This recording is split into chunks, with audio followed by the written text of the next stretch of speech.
혹시 이런 생각해 보신 적 있나요? 우리는 매일 누군가를 판단하고 또 심판하는데 그 행위가 사실 얼마나 복잡하고 때로는 위험할 수 있는지 말이에요. 오늘은 바로 이 심판이라는 우리 안에 가장 인간적인 본능을 고전 영화라는 아주 특별한 렌즈를 통해 한번 들여다보려고 합니다. 글쎄요, 아마 세워보기도 힘들걸요? 우리가 알아차리지도 못하는 사이에 하루에도 수십, 어쩌면 수백 번씩 다른 사람을 판단하고 심판하곤 하니까요.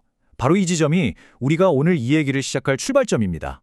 자, 먼저 심판이라는 말을 들으면 보통 법정 같은 공식적인 절차를 떠올리기 쉽잖아요. 근데 사실 그게 전부는 아닙니다. 심판은 우리 삶의 거의 모든 순간에 일어나는 아주 평범하고 일상적인 활동이거든요. 맞아요. 우리는 정말 즉각적으로 판단을 내립니다. 친구랑 대화하면서 소셜미디어 피드를 쓱 보면서 아니면 그냥 혼자 생각하면서도요. 이게 깊이 생각하고 내리는 결론이라기보다는 거의 본능에 가깝다는 거죠. 그렇다면 이렇게 복잡한 인간의 본능을 우리가 어떻게 제대로 들여다볼 수 있을까요? 바로 여기서 영화가 아주 근사한 도구가 되어줍니다. 영화는 심판의 작동 방식이나 그 도덕적인 문제를 탐구할 수 있는 마치 하나의 거대한 실험실 같다고 할까요? 무려 100년이 넘는 시간 동안 영화 감독들은 심판이라는 행위 자체를 재판대에 올려놓고 끈질기게 질문을 던져왔어요. 스크린이라는 거대한 법정에서 정의란 무엇인지, 진실은 존재하는지, 공정함은 가능한지에 대해 우리 스스로 생각하게 만드는 거죠. 자, 그럼 이제부터 영화라는 법정에 제출된 증거들을 하나씩 아주 구체적으로 들여다보겠습니다.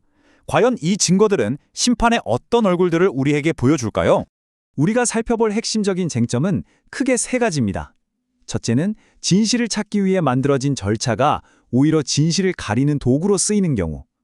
둘째는 과연 우리가 진실이라고 믿는 게 정말 객관적인 실체인지에 대한 질문. 그리고 마지막은 편견이 어떻게 처음부터 유죄를 단정짓게 만드는지에 대한 문제입니다. 좋습니다. 첫 번째 증거물부터 한번 열어보죠. 법적인 절차 자체가 어떻게 의도적으로 비틀어질 수 있는지 아주 오래된 걸작 영화를 통해 확인해 보겠습니다. 이 문제에 대한 가장 강력한 고발 중 하나는 칼 테오도르 드레이어 감독의 1928년 작품 바로 무성영화 잔다르크의 순환에서 나옵니다. 이 영화에서 재판은 진실을 밝히는 과정이 전혀 아니에요. 그냥 이미 정해진 결론을 강요하기 위한 폭력적이고 비인간적인 절차일 뿐이죠. 그런데 여기서 한 걸음 더 나아가면 진실 자체가 뿌옇게 흐려지는 경우도 있습니다. 프리츠란 감독의 1931년 영화 M이 바로 그 지점을 파고들죠. 아동 연쇄 살인범이 자신을 심판하려는 범죄자들 앞에서 이렇게 외칩니다. 당신들은 자기 이익을 위해 범죄를 선택했지만 나는 이 충동을 통제할 수가 없었다고요.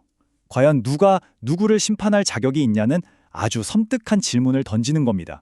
그리고 이 진실에 대한 의문은 구로사와 아키라 감독의 1950년 걸작 라쇼몽에서 그야말로 폭발합니다. 숲속에서 벌어진 살인사건을 두고 관련된 모든 인물들의 증언이 전부 달라요.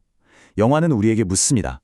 모두가 자기만의 진실을 이야기할 때 객관적인 진실이라는 게 과연 존재하기는 하는 걸까? 하고 말이죠. 자, 그렇다면 만약에 진실이 아예 무시당하는 상황이라면요. 그럼 대체 무슨 일이 벌어질까요? 이제 이 영화들이 가장 흔하게 그리고 가장 집요하게 다루는 세 번째 주제, 바로 편견이 가져오는 파괴적인 결과로 넘어가 보겠습니다.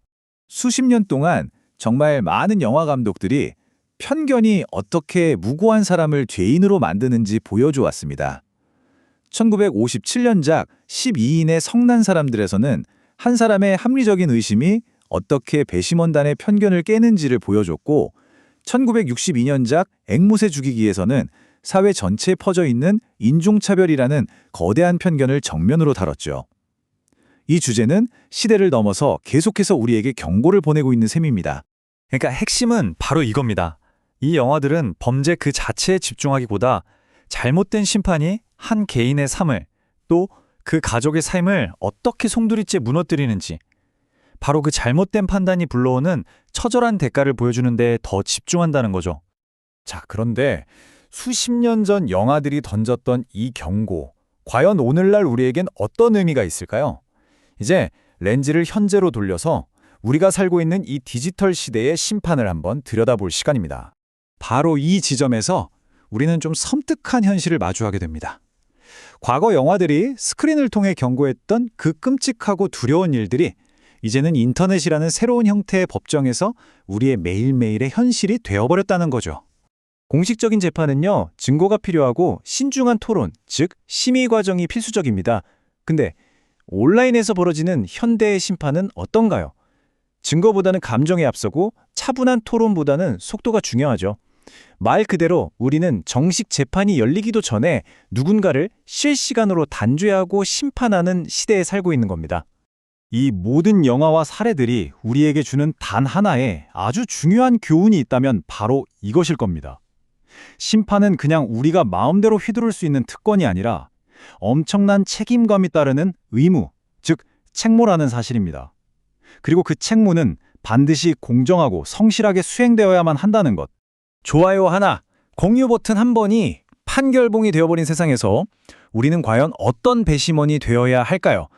오늘 함께 본 영화들이 우리에게 던지는 이 묵직한 질문에 대해 한 번쯤 깊이 생각해 볼 시간이 아닐까 싶습니다.